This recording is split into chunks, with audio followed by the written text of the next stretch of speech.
Good morning.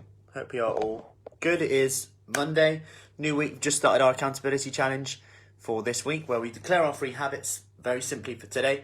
Then in the comments later, we go over them again. Did you do them? Did you not? What worked? What didn't? So we can learn rather than call it, I failed, I'm rubbish. And all these labels that we attach onto ourselves, forgetting that these labels are just Velcro and you can just rip them off whenever you want. I have no willpower to rip that off. Who would I be if I didn't believe that thought onto me like Velcro? Maybe I'll help more people. Maybe I'll speak to more people. Maybe I'll be a better example to my kids, family. Who knows? That was a tangent, not what I want to talk about today. But today I want to talk about the strategy that I have, or the formula I have for having a rubbish day. And I've talked about this before, and it's something I'm always learning. I think we're always learning about why we feel a certain way. There's no luck really involved if someone feels like rubbish. You know, if I feel rubbish and I really look into it, there's always a reason why. It's never just sporadic. It's never like, oh, why do I feel so rubbish?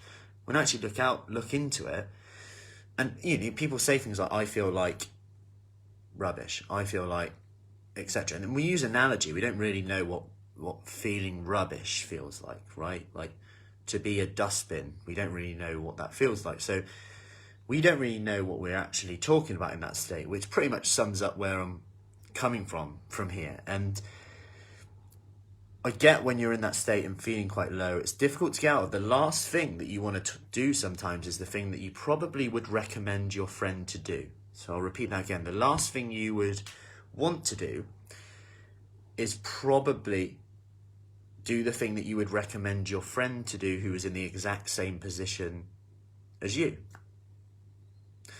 Let me know if you think that's right. Give me a hello if you're coming in, by the way. Let me know. Morning, Trudy. So I'll repeat that again.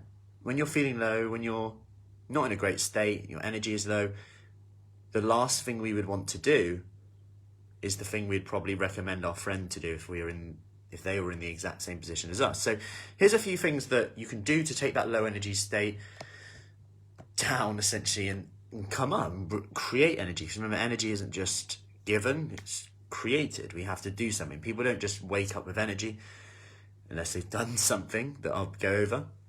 So here's a few things that we could try. So number 1 is write down, quite simply, a list of things that make you happy. Jill, one of the ladies in our Kickstart program, she mentioned the other day, she wrote a list of things that make her feel happy. And then she does one every day. Because then you can say, okay, if I'm feeling low, I'll do one of these things. Because I can guarantee that you have a list in your head of the things that make you feel good or feel rubbish. And you need to kind of flip this and make sure that the feel good ones are at the top of mind awareness. So you know, if I feel low, I'll just do one.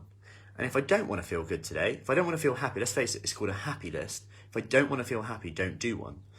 And I'll share mine now. So if I just scroll down a bit, I've got mine written out. And I have it up here as well. Although I've updated it now because of lockdown. Slightly different. So, number 1, working out. Waking up, feeling energized. How do I do that? Bed by 10 p.m. So I don't necessarily, here's where I'm getting at with this. Morning, Paula. I don't necessarily enjoy going to bed by 10 p.m, but I love feeling energized so that, and I'm linking it now as well, I'm starting to link what I really value. I'm starting to link what I really value to maybe a task that I'm struggling to do. So getting to bed by 10 p.m, I struggle to do it, but the next day I'm so much more productive. I'm so much more patient to be around with the kids. I'm way better to be around with the kids, in fact. I have more energy to create stuff, write, get more ideas. Like I had another idea just yesterday morning, which I'm now excited to work about at the end. I've got something I'm like, wow, yeah, I'm going to do that. I know it will help. More on that soon. Dancing with the kids to Trolls at the moment. Trolls, the soundtrack. It's good, very good music, actually. Going for a nap, meditation, a quiz night, FaceTime. This is added in with lockdown. Watching a film, walking a podcast. Like, just crazy. Putting my phone in another room and then going to lay down in another room. That is so simple, yet I can't believe how relaxed it is. Like, it's just unreal, because you can't leave a phone in front. I don't know about you, but if a message pops up, or even if it's on no notification, sometimes I'm just like, what's the time? I just can't, and then you just, it's that temptation. It sums up our environment. Our environment dictates what we do.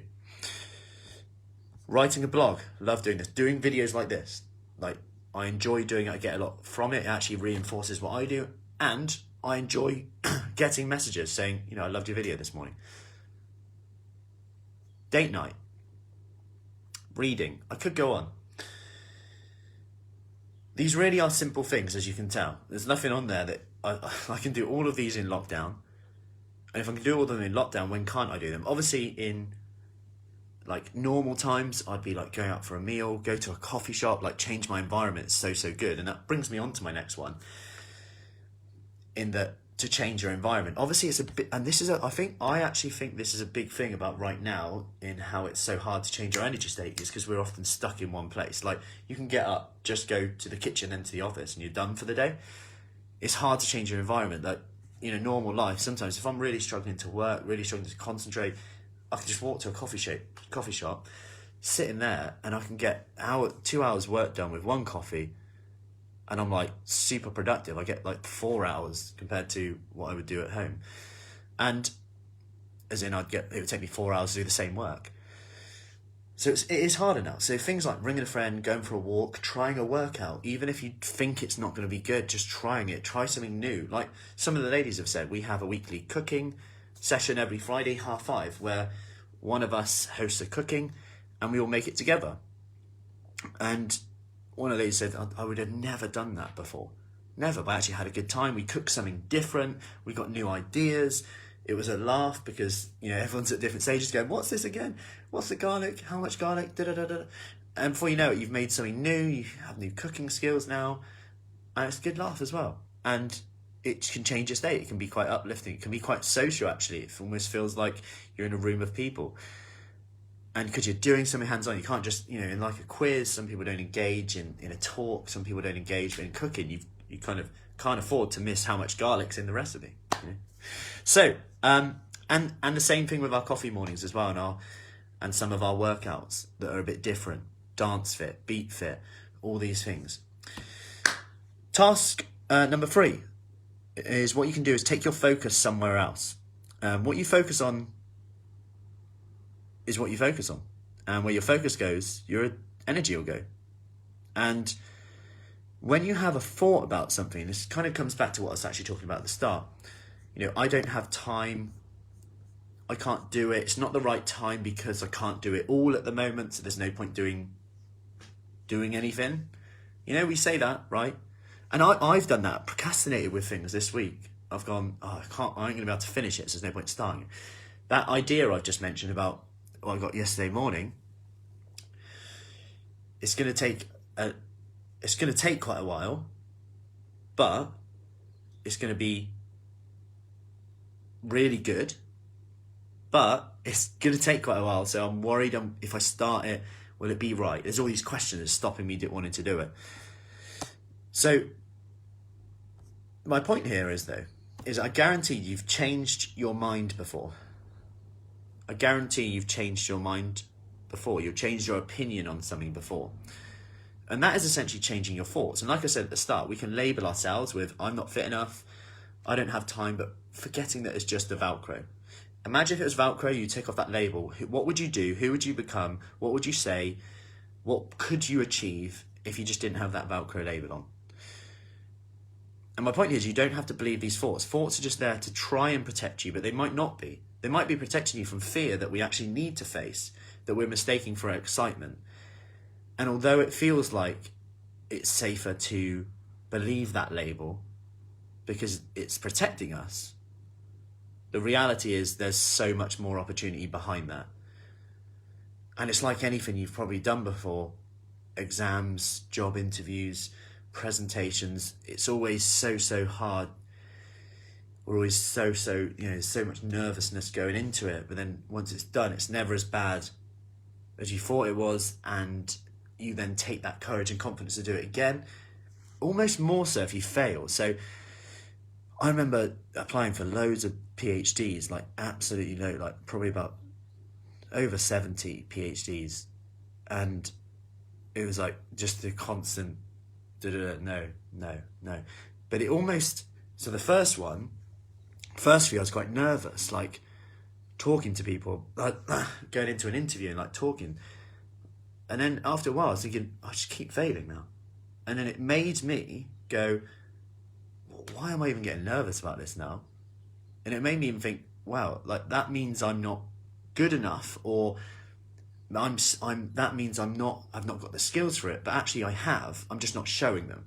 And that frustrated me then, and almost made me go, no, if I just rip that label off of nervous, and I'm nervous because I might not be good enough, the fact is, the nervousness makes me not good enough because I can't communicate what I'm about to say. Tangent towards the end. However, the thing is, if I'd have been believing all my thoughts this whole time, I wouldn't even be doing this video now. As once upon a time, as we all do, we don't think we're good enough.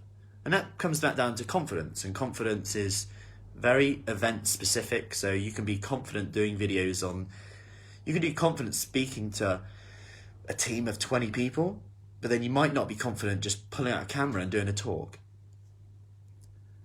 It's a really interesting thing here.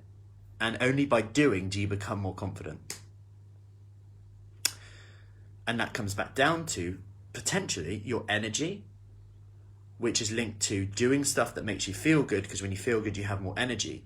So when you, essentially, if you can protect your energy, you're more likely to do the things that will give you the evidence that your brain is looking for to prove that you can do it, and you can rip that Velcro label off, and you're good to go. Anyway, enough of me rambling this morning. Any questions, as always, let me know. If you want more information about our Kickstart program, do send me a message. We are off for Box and Bums, so I'm off to get ready for that. Have a great day, okay? And speak soon. Any questions, just reach out, comment below. Let me know any thoughts, questions, anything like that. And speak soon. Take care.